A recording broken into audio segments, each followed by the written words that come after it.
സംസ്ഥാനത്ത് ദേശീയപാതകളിലെ ഗതാഗത കുരുക്ക് എല്ലാ സഹന പരിധിക്കും അപ്പുറമായി. കോഴിക്കോട്, തൃശൂർ, എറണാകുളം ജില്ലകളിലെ വിവിധയിടങ്ങളിൽ മണിക്കൂറുകളോളമാണ് വാഹനക്കുരുക്ക് നീളുന്നത്. ദേശീയപാത നിർമ്മാണം ഇഴയുന്നതിനൊപ്പം സർവീസ് റോഡുകൾ തകർന്നതും യാത്രാ ദുരിതം ഇരട്ടിയാക്കുന്നുണ്ട്. പ്രതികൂല കാലാവസ്ഥയാണ് റോഡ് നിർമ്മാണം വൈകാൻ കാരണം എന്നാണ് അധികൃതരുടെ വിശദീകരണം. പൊട്ടിപ്പൊളിഞ്ഞ സർവീസ് റോഡുകളും മണിക്കൂറുകളോളം നീണ്ട ഗതാഗത കുരുക്കും. കോഴിക്കോട്, വടകര, കണ്ണൂർ റൂട്ടിലൂടെ ഒരിക്കൽ മാത്രം സഞ്ചരിച്ചാൽ മതി. ഈ യാത്ര നരക തുല്യമാണ് എന്ന് ഇതുവഴി സഞ്ചരിക്കുന്ന ആരും പറയും. ഇപ്പോൾ ദേശീയപാതയിലും സർവീസ് റോഡിലുമെല്ലാം നിറയെ കുഴികളും രൂപപ്പെട്ടിട്ടുണ്ട്. ഈ കുഴികളിൽ വാഹനങ്ങൾ വീണ് ഇവിടെ അപകടങ്ങളും ഇപ്പോൾ തുടർക്കഥയാവുകയാണ്.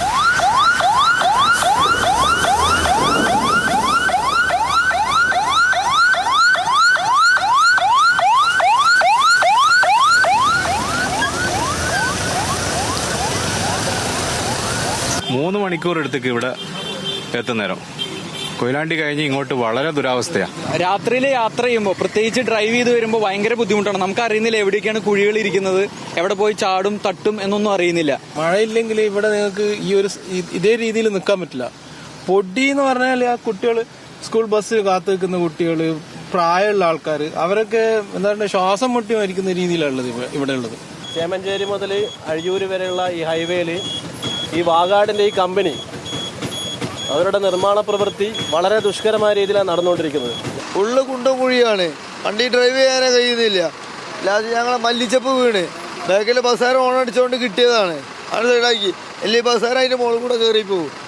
സംസ്ഥാനത്ത് ദേശീയപാതയുടെ മറ്റു റീച്ചുകളിൽ റോഡ് പൂർത്തിയായിട്ടും വടകര റീച്ചിൽ മാത്രം മാസങ്ങൾക്കുള്ളിൽ അവസാനിക്കേണ്ട പണി ഇപ്പോഴും എങ്ങും എത്താത്ത അവസ്ഥയിലാണ്. വെങ്ങളം മുതൽ അഴിയൂർ വരെ 43 കിലോമീറ്റർ റീച്ചിലാണ് പ്രശ്നം മുഴുവൻ. അപ്രോച്ച് റോഡുകൾ മുഴുവൻ കുണ്ടും കുഴിയും ചെളിയുമാണ്. റോഡിന് സമാന്തരമായി ഡ്രെയിനേജുകളുടെ പണിയും നടത്തിയിട്ടില്ല. വടകര റീച്ചിൽ പ്രവൃത്തി പൂർത്തിയായത് 44% മാത്രം. 40% ഗവൺമെന്റ് വിഹിതത്തോടുകൂടി നിർമ്മാണ പ്രവർത്തനങ്ങളുടെ വേഗത കൂട്ടാൻ വേണ്ടിയിട്ട് ഉണ്ടാക്കിയ പ്രൊജക്റ്റാണെന്നാണ് പറയുന്നത്. ഇതിൽ PMC ഉണ്ട്, പ്രൊജക്ട് മാനേജ്മെൻറ്റ് കൺസൾട്ടൻസി ഉണ്ട്, സൂപ്പർവിഷനുണ്ട്, നാഷണൽ ഹൈവേ അതോറിറ്റി ഉണ്ട്. ഇവരാരും ഇവിടെ സ്ഥലം സന്ദർശിക്കുകയോ സൂപ്പർവൈസ് ചെയ്യുകയോ ചെയ്യുന്നത് ഈ പ്രൊജക്റ്റ് തുടങ്ങിയത് മുതൽ നമ്മുടെ സമീപവാസികൾക്ക് കാണാനോ കാര്യമൊന്നുമില്ല. ദേശീയപാത വികസനം പാതി വഴിയിൽ നിർത്തിയതും ഗതാഗതക്കുരുക്കും നഗരത്തിലെയും വിവിധ പ്രദേശങ്ങളിലെയും കച്ചവടത്തെയും നന്നായി ബാധിച്ചിട്ടുണ്ട്.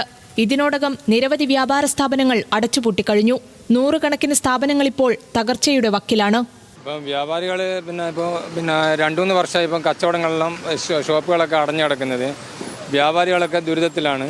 പിന്നെ അതുപോലെ തന്നെ ഇതിൽ യാത്ര ചെയ്യുന്ന ആൾക്കാർ 3 വർഷമായി ഇതിൽ യാത്ര ചെയ്യുന്ന ആൾക്കാരൊക്കെ, വാഹനക്കാരും പിന്നെ കാൽനട യാത്രക്കാരൊക്കെ ദുരിതം അനുഭവിക്കുന്നത്. അടയ്ക്കാത്തെരു, പെരുവാട്ടിൻ താഴം, പുതിയ ബസ് സ്റ്റാൻഡ്, ലിങ്ക് റോഡ് പരിസരം, കരിമ്പനപ്പാലം, പയ്യോളി ടൗൺ പരിസരം എന്നിവിടങ്ങളിലാണ് ഗതാഗതക്കുരുക്ക് രൂക്ഷം. നിർമ്മാണ പ്രവൃത്തി നടത്തുന്ന ഉപകരാർ കമ്പനിയായ വഗാഡിനെതിരെയും പരക്കെ ആക്ഷേപമുണ്ട്. ഗുണനിലവാരം കുറവാണെന്നതാണ് പ്രധാനം. ഓവുചാലുകളുടെ സ്ലാബുകൾ പലതും തകർന്നു തുടങ്ങി. മേൽനോട്ടത്തിലെ അപാകതയും ചൂണ്ടിക്കാണിക്കപ്പെടുന്നു. തൃശൂർ, പാലക്കാട് ജില്ലകളുടെ അതിർത്തിയായ പാണഞ്ചേരി വാണിയംപാറ മുതൽ എറണാകുളവും തൃശൂരും അതിർത്തി പങ്കിടുന്ന കൊരട്ടി പൊങ്ങം വരെ 59 കിലോമീറ്ററാണ് ദൂരം.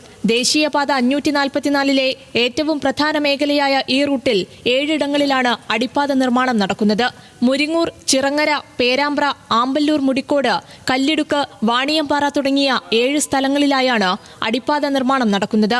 ഇവിടങ്ങളിൽ തന്നെയാണ് എല്ലാ ദിവസവും കിലോമീറ്റർ നീളുന്ന ഗതാഗതക്കുരുക്കുകൾ ഉണ്ടാകുന്നത്.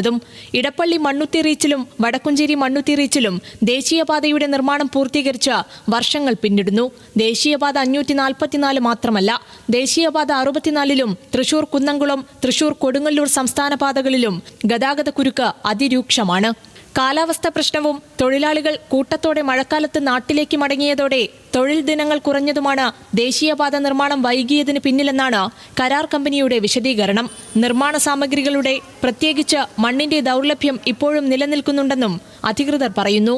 വിവിധ ബ്യൂറോകൾക്കൊപ്പം ന്യൂസ് മലയാളം, കോഴിക്കോട്.